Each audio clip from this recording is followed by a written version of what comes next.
आपण पाहत आहे 24 दिव्य महाराष्ट्र न्यूज। चॅनलला सबस्क्राइब, शेअर, लाईक करा आणि बेल आयकॉन बटन दाबायला विसरू नका। मुख्यमंत्री शिंदे साहेबांच्या नेतृत्वाखाली देशातील सर्वात मोठे सेमीकंडक्टर प्लांट, मॅन्युफॅक्चरिंग प्लांट आपल्या नवी मुंबईमध्ये त्याचं भूमिपूजन झालं होतं।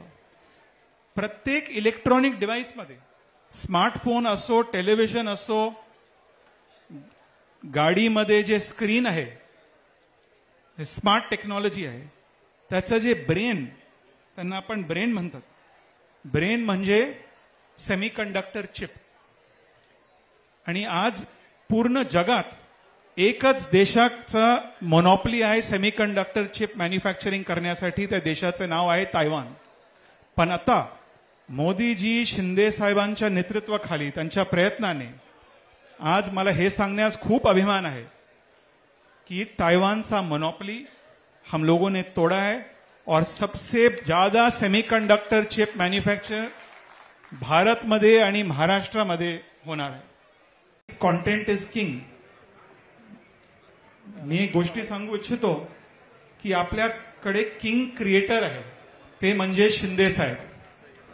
शिंदे साहेबांचं जे वर्किंग स्टाईल आहे, आज पूर्ण देशात मी सांगू शकतो की देशातील सर्वात मेहनती, सर्वात ऍक्सेसिबल, सगळ्यांसाठी उपलब्ध मुख्यमंत्री शिंदे साहेब आहेत। आणि शिंदे साहेबांच्या वर्किंग स्टाईल मध्ये दिन रात मेहनत की महाराष्ट्र, आता आपल्या विरोधकांचं काय म्हणणं आहे की महाराष्ट्राकडनं इन्व्हेस्टमेंट बाहेर जातात, पण आज गेल्या 2 वर्षात महाराष्ट्र एफडीआई अट्रैक्ट करने में नंबर 2 था।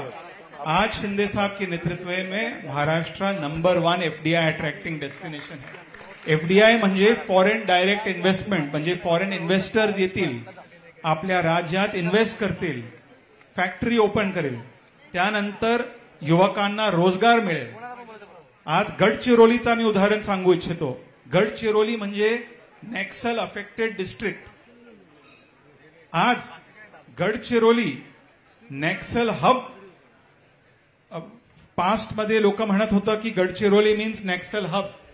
आज शिंदे साहेबांच्या नेतृत्वामध्ये गडचिरोली देशातील स्टील हब कन्वर्ट झाले आणि महाराष्ट्रातील सर्वात मोठ्या स्टील कंपनी, लॉयड्स नावाचा एक स्टील कंपनी आहे, त्यांनी फॅक्टरीचा भूमिपूजन केलं गडचिरोलीमध्ये आणि 7,000 स्थानिक युवकांना गडचिरोलीमध्ये रोजगार मिळेल।